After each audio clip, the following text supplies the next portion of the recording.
नमस्कार। आजको भिडियोमा आर्कजीएसबाट डिजिटाइज गरेको कितानापी नक्सामा कसरी चाहिँ सक्स टुलको माध्यमबाट किता काट गर्न सकिन्छ भन्ने विषयमा चाहिँ मैले किता काट गर्न खोजी गरिरहेको छु। यसमा हामीले तयार पारेको कुनै नक्सालाई डिजिटाइज गरिसकेपछि त्यसबाट हामीले कसरी चाहिँ किता काट गर्न सक्छौं भन्ने विषयमा रहेको छ। आर्कजीएस टुलको 9.3 मा सक्स टुल अन्तर्गत रहेका विभिन्न मेथडहरू प्रयोग गरेर कसरी किता काट गर्न सकिन्छ भन्ने विषयमा चाहिँ म चर्चा गर्न गइरहेको छु। पक्कै सबैले ध्यानपूर्वक सुन्नुहुनेछ भन्ने आशा लिएको छु। सर्वप्रथम त्यसको लागि एडमिन गर्नुपर्ने हुन्छ। एडमिन पासवर्ड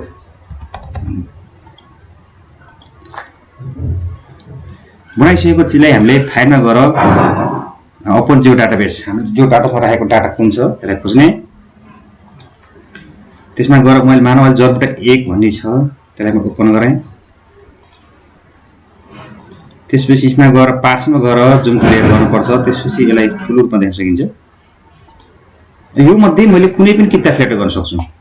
अहिले मानव मैले यी मध्ये एउटालाई सिक्नको लागि कुनै एउटा किता सिलेक्ट गरे भनेदेखि म त्यसको बारेमा कसरी काम गर्ने भन्ने सम्झाउनको लागि मैले 2 नम्बर कितालाई सिलेक्ट गर्छु। यो किता काट यसमा गर्छु भन्नको लागि पहिलोको लागि चाहिँ हामीले यहाँ रहेका टुलहरु प्रयोग गर्नुपर्ने हुन्छ। फाइल पनि भयो। त्यसपछि हामीले यसमा एडिट भ्यू इन्टेल छ त्यसमा जाने पार्सल गर्ने। त्यसपछि यहाँ सिलेक्ट पार्सल भन्छ। सिलेक्ट पार्सललाई मैले यहाँ सिलेक्ट गर्ने अथवा यही सिलेक्ट पनि हुन्छ। यसले सिलेक्ट गरेर जुनसुकै नाम पनि गर्न सकिन्छ। यो एउटा नाम दिने भन्छ। हामीले जस्तै जे नाम दिए पनि के फरक पर्दैन, लेख्ने मात्रै। प्रोसेस गर्ने। यसपछि सबै डाइमेन्सन सहितको के आउँछ त हाम्रो चाहिँ लम्बाई यहाँका चाहिँ डाइमेन्सनहरुका नापहरु आउँछ र यसको एरिया यहाँ भित्र दिएको हुन्छ। बाकी यसका डाइमेन्सनको नापहरु दिएको हुन्छ। यो पार्सल स्पिडमा विभिन्न मेथडहरु हामी प्रयोग गर्छौं किता काट्नको लागि। जस्तो अब हामीले 1 नम्बरमा छ 1 पोइन्ट एन्ड एरिया मेथड भन्ने छ। यसको लागि हामीले क्लिक गर्छौं। यो क्लिक गरेपछि यहाँ दिएको सेट पोलिगनको ओरिजिनल पोलिगन भन्ने हुन्छ। यसलाई क्लिक गरेर यो दिएको पोलिगनलाई हामीले पुरै सिलेक्ट गर्नुपर्ने हुन्छ। यो भएपछि हाम्रो के हुन्छ त सिलेक्ट हुन्छ। अब हामीलाई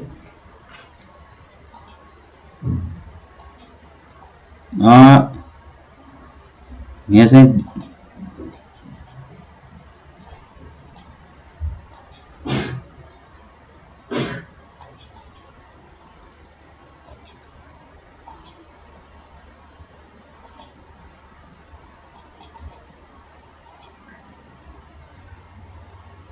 सेट यस्तो खालको आउँछ। अलिकति ह्याङ भएको हुनाले समस्या दियो। यो चाहिँ हाम्रो कलरफुल देखिसकेपछि यो सिलेक्ट भयो भन्ने हुन्छ। यसमा हामीले अब हामीले डिस्टेन्स फ्रम ए र डिस्टेन्स फ्रम बी भन्ने छ, तर यहाँ कुनै पनि ए र बी दिएको छैन। त्यसरी नदिएको अवस्थामा चाहिँ हामीले त की पोइन्ट 6 बाट काट्न पर्यो, की पोइन्ट 1 बाट काट्न पर्यो भन्ने कुरा हुन्छ। त्यो निकाल्नु पर्ने हुन्छ है। त्यसको लागि चाहिँ अब हामीले मानौ यो सिलेक्ट गरौँ। यो सिलेक्ट गर्दा यहाँ देखेन। अहिले सिलेक्ट भन्छ अझै पनि। अब बल्ल यो गरेपछि यहाँ सिलेक्ट गरेपछि हाम्रो के आयो त माथिको डिस्टेन्सहरु आयो। यसले के देखायो भनेपछि अघि ए र बी थियो, अहिले डिस्टेन्स 5 र 6 भन्ने आयो। अब मैले मानौ यो 5 र देखि 6 सम्मको दूरीको छ 22.58 मिटर छ। अब मैले के गर्न सक्छु भन्दा म कहाँबाट आउने त रेफरेन्स 5 बाट रेफरेन्सलाई मान्ने कि 6 लाई मान्ने भन्ने हुन्छ। जस्तै मानौ मैले 6 लाई रेफरेन्स मानेर 6 देखि 5 को जानको लागि जम्मा 22.58 मिटर छ भने मैले मानौ 6 देखि 5 को दूरीमा मैले 10 मिटर काट्न पर्यो भने अहिले मैले के लेख्न पर्यो भने कहाँदेखि सुरु गर्ने त डिस्टेन्स फ्रम 6 बाट भनेर यहाँ चाहिँ क्लिक गर्ने। र कति मिटर लिने त भन्दा मलाई त्यहाँबाट 10 मिटर मात्रै लिनु छ भनेपछि अब मैले यहाँ पोइन्ट सिलेक्ट गर्न पर्ने हुन्छ। लोड सिलेक्ट गर्ने है। अथवा यसमा के त यसमा लोकेट पोइन्ट भन्ने हुन्छ। लोकेट पोइन्ट भयो। यो 10 मिटर ठाउँमा यहाँ 7 नम्बर बस्यो। अब यो बसिसकेपछि त्यसले चाहिँ के गर्छ भन्दा क्लकवाइज काट्ने कि काउन्टर क्लकवाइज भन्छ। क्लकवाइज काट्ने अब हामीले यो पोइन्टबाट हुने गरी क्लकवाइज काट्ने भने कति क्षेत्रफल लिने भन्ने हुन्छ। जस्तो 1704 क्षेत्रफल मध्ये मलाई 508 काट्न पर्यो भनेदेखि यहाँ क्लिक गर्ने र त्यही आधारबाट क्लकवाइजमा जान्छ। यसलाई प्रोसिड गरौँ यसरी काट्यौँ अब होइन यो क्लकवाइज यसो हुँदो रहेछ मैले यो काट्न खोजेँ होइन म काउन्टर क्लकवाइज कस्तो हुन्छ भनेर चेक गर्नको लागि फेरि मैले अन्डु गरेर म के गर्न सक्छु यो 508 लाई फेरि यहाँ क्लिक गर्छु र 508 नै क्षेत्रफल राखेँ भने कस्तो अवस्था देखिन्छ एकछिन अनि यहाँ चाहिँ यहाँ हाम्रो पोइन्ट हराइसक्यो है हराइसक्यो तर फेरि यहाँ पनि लोकेट गर्न पर्ने हुन्छ नो पोइन्ट लोकेट भयो त्यसको लागि रेकर्ड छ त्यसको लागि यहाँबाट प्रोसेट गरौँ काउन्टरमा कसो जान्छ यस्तो जाँदो रहेछ है त यो यसरी हामीले किताकार गर्ने एउटा कुन मेथड हो त हाम्रो 1 नम्बरको 1 पोइन्ट इन एरिया मेथड हो यो खासै चाहिँ हामीले त्यही प्रयोग गरेको हुँदैन यो यसरी गरिन्छ भन्ने मात्र तरिका हो यो अन्डु गरेँ यसले मैले क्यान्सल गरेर अर्को मुभ लाइन एरिया मेथडमा जान्छु यो मुभ लाइन एरिया मेथडमा गएपछि त्यही कितालाई मैले यसो कसरी किताकार गरिन्छ भन्ने विषयमा हेर्नको लागि मैले चाहिँ ओरिजिनल पोलिगनमा क्लिक गर्छु त्यसै ओरिजिनल पोलिगन गरिसकेपछि यहाँ सिलेक्ट पोलिगन भन्ने छ सिलेक्ट भयो अब यहाँ छ के भन्दा अब मैले कुनै लाइनलाई सिलेक्ट गरिसकेपछि त्यसबाट कति चाहिँ हामीले क्षेत्रफल काट्ने भन्ने हुन्छ जस्तो मैले यसलाई यहाँ सिलेक्ट गरेँ भने अब मैले 1704 छ भनेछ मैले 600 चाहिँ वर्गमिटर काट्न पर्यो भनेदेखि अब यो लाइनको रिफरेन्स कस्तो बन्छ त त्यसलाई प्रोसिड गर्ने यसको सेरोफेरोमा आउने 600 यस्तो हुन्छ होइन मलाई यस्तो काट्नु मन छैन मलाई कस्ता काट्नु छ भन्दा मलाई मानव यो किता काट्दाखेरि पश्चिमतिर साइडतिर काट्न पर्ने छ यो लाइनको चाहिँ 11 र 13 लाइनको बिचमा पश्चिमतिर काट्न छ भन्ने लाग्यो भने मैले यसलाई कुनै लाइन मध्ये एउटा लाइनलाई यो बिचमा सिलेक्ट गर्छु यो सिलेक्ट गरेर मलाई कहाँ काट्नु छ त त्यो भित्र पश्चिमतिर साइड काट्नु छ भनेपछि मैले प्रोसिड गर्दैपछि यस्तो खालको किताब हुन्छ होइन मलाई अब चाहिँ दक्षिण भागमा काट्नु छ दक्षिणबाट 600 वर्गमिटर पुर्याउनु छ भनेपछि त्यो सोच जसै दक्षिणतिरबाट 600 वर्गमिटर काट्न पर्यो भनेदेखि यसलाई सिलेक्ट गर्ने अनि 600 वर्गमिटर सबै छ यस्तो गरेपछि यस्तो खालको किताब हुन्छ एकदम प्रचलनमा आएको मेथड भनेको यो हो यो अलि सजिलो पनि छ त्यही भएर अन्डु गरेँ यो मेथडमा यसरी गर्न सकिन्छ त्यसपछि अर्को मेथड छ अफसेट लाइन मेथड छ अफसेट लाइन मेथड पनि यसलाई पहिला चाहिँ सिलेक्ट गर्ने अब यो कुनै लाइनबाट कति मिटर जाने भन्ने हुन्छ यसमा जस्तो तपाईले मान्नुहोस् अहिले यहाँ 12 मिटर जान पर्यो कहाँबाट जाने त यो लाइनबाट जान पर्यो यसलाई सिलेक्ट गरेर भनेपछि लेफ्ट जाने कि राइट जाने लेफ्ट जाँदा कस्तो देखिन्छ त प्रोसिड गरौँ यस्तो खालको हुन्छ लेफ्ट जाँदाखेरि हैन यसले यही लाइनको मैले काट्यो 12 मिटरको हाम्रो के छ चौडाइ छ यो प्रायः बाटोहरुको चाहिँ चौडाइ फिक्स भएको ठाउँमा हामीले यस्तो किसिमको गर्न सक्छौं हैन अब मलाई राइटमा जानु छ कस्तो स्थिति हुन्छ भनेपछि राइट भनेको यो लाइन सिलेक्टबाट हाम्रो दायाँ साइडतिर हुन्छ जस्तै अन्डु गरे अब मैले यहाँ सिलेक्ट गरे र यसलाई मैले चाहिँ राइटमा क्लिक गर्दाखेरि के हुन्छ त बाहिर बस्छ अब हेर्नुस् है यो बाहिर बस्छ किनभने यो किताबमा बाहिर हामी जानु छैन त्यसैले गर्नु के हो त लेफ्ट नै हो अहिले मलाई के हेर्न यसलाई अन्डु गर्दै त्यसपछि यो पनि गरिसके त्यसपछि अर्को छ हाम्रो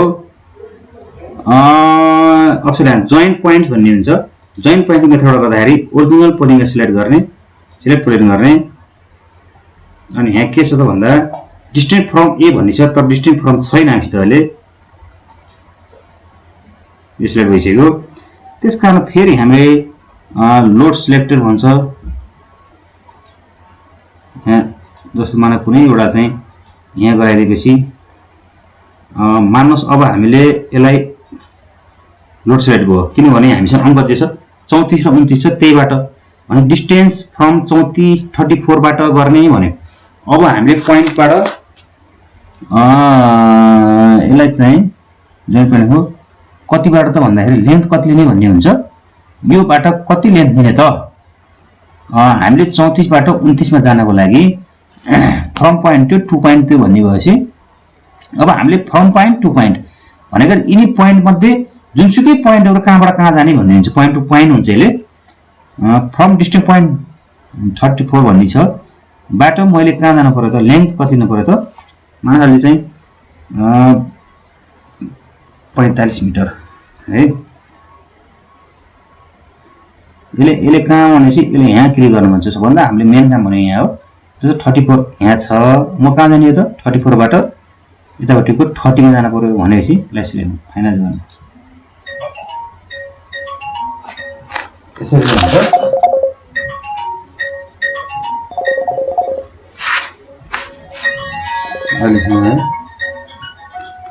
यसरी चाहिँ मैले गर्न सक्छु यसरी डिस्टर्ब भएको छ अहिले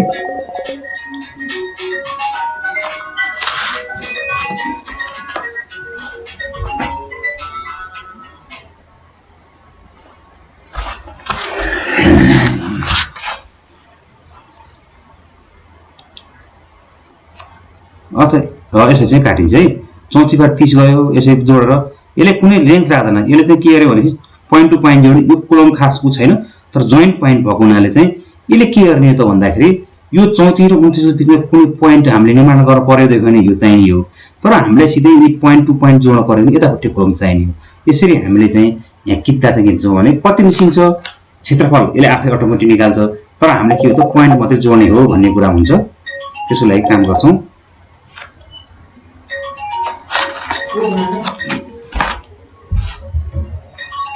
है त्यसै काम गर्छौं अनि म त्यसको लागि काम गर्छु नि गराउनु अरु भने अरु दिन हैन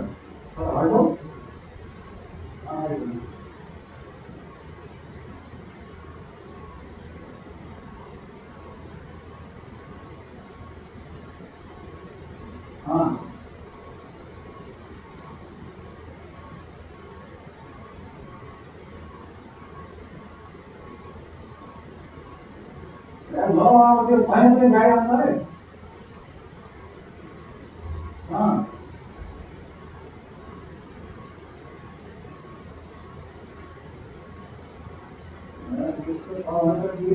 गाडी मैले घर हुन्थ्यो अब त्यो कहाँ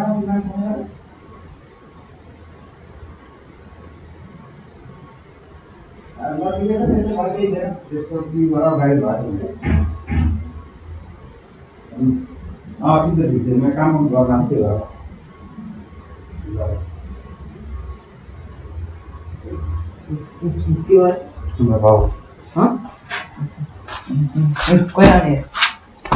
अब यो मेथड बुझेको अब यो भइसक्यो अर्को मेथडमा जान्छु यसरी गर्न सकिन्छ यो अब यो भएपछि यसलाई मैले बन्द गर्दै है अनि अन्डु गर्दै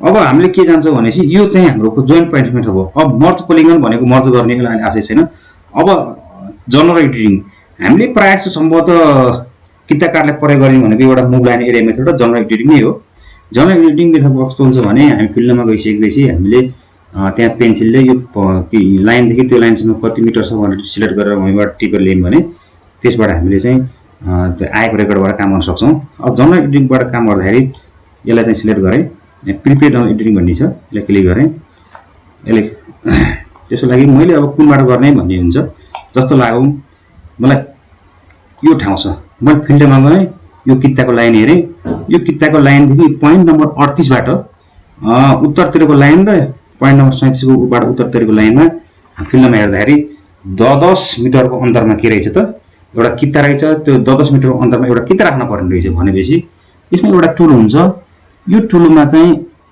स्ट्यान्डर्ड टुल हुन्छ यो स्ट्यान्डर्ड टुल मध्येमा सर्कल टुल भन्ने छ यसलाई क्लिक गर्ने क्लिक गरेपछि यहाँ चाहिँ हामीले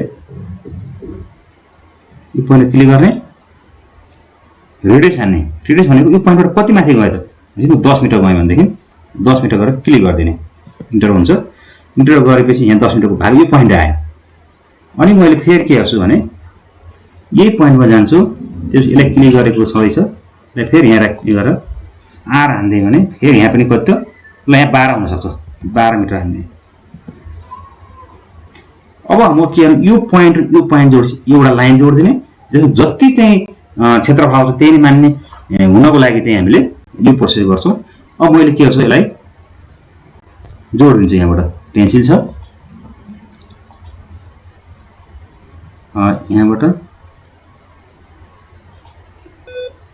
यसो गर्दिनु यो काम गरिसकेपछि हामीले सर्कलसँग मात्रै हामीले चेक एरिया गरे पनि आउँदैन।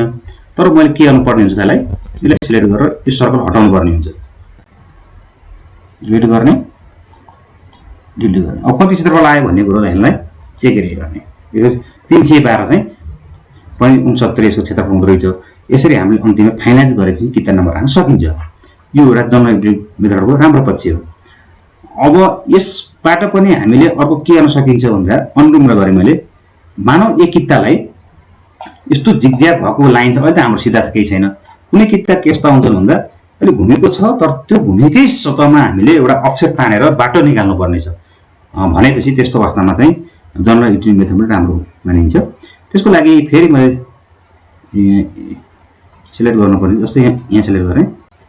यो किताको लाइन सिलेक्ट गर्ने मानव यो किता त्यसपछि सेभ गर यो लाइन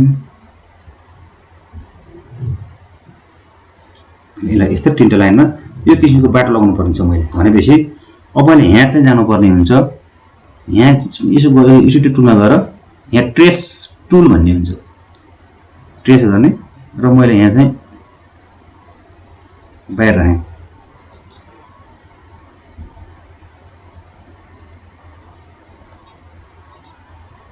त्यही बस्यो। अब यसमा के हुन्छ ट्रेस टुल ओ कति मिटर हो त लेन्थ हाम्रो 10 मिटरको बाटो हो। ओके गर्दैन। अब कस्तो भयो त 10 मिटरको यो लाइनमा आयो। यो यहाँबाट जोडेर 10 मिटरको यो लाइनलाई अटोमेटिक यहाँको सेप देखायो। यसो देखाएपछि भनेको छैन नि यो यसलाई सिलेक्ट गर्ने। त्यसपछि यसलाई काट्नलाई फेरि यो पेन्सिल लिने यसलाई यहाँ छोडिदिने। यसरी छोडिदियो भने के हुन्छ यो लाइन बन्यो। अब यो भागलाई के गर्छ पछि हामीले यहाँबाट जोडिदिन्छौँ। यो प्रत्येक भाग के देखायो त 10 मिटरको भाग अटोमेटिक आयो। यसरी हामीले चाहिँ जनरल युटिलिटी मेथडबाट काम गर्छौँ। आजको भिडियो यति नै। कस्तो लाग्यो राम्रो नराम्रो के लाग्यो तपाईलाई बाँकी भिडियोहरू गराउन तपाईलाई के कुरा सिक्न इच्छाहरू छ के सिक्न चाहनुहुन्छ त्यो सल्लाह सुझाव सहित तपाईहरुले पनि कमेन्ट गर्नुहुनेछ, लाइक गरिदिनुहुनेछ, सब्स्क्राइब गरिदिनुहुनेछ भन्ने आशा लिएको छु। बाँकी भिडियोहरू पनि अब आउने भिडियोहरू भनेको एउटा ल्यान्ड युज प्लानिङ को बारेमा एउटा भिडियो ल्याउने छु। त्यसपछि तपाईको चाहिँ अरु गुगल अर्थमा अथवा हाम्रो गुगल अर्थ केएमएल फाइल कसरी बनाउने अनि हाम्रो QGIS मा बनाएको किताहरूलाई कसरी त्यो QGIS को गुगल अर्थमा चाहिँ हामीले त्यहाँ चाहिँ कसरी चाहिँ किताब ओभरल्याप गर्ने गुगल अर्थसँग भन्ने कुरा पनि QGIS बाट गर्न सकिन्छ। त्यो कुराहरु पनि एकदम नयाँ टेक्नोलोजीमा लिएर आउने नै छु। तपाईलाई कस्तो किसिमको चाहिँ भिडियोलाई पहिलो प्राथमिकता दिन सक्नुहुन्छ त्यो बारेमा पक्कै पनि तपाईले कमेन्ट गर्नुहुनेछ भन्दै आजको भिडियोबाट म चाहिँ बिदा हुन चाहन्छु। हवस् त, धन्यवाद।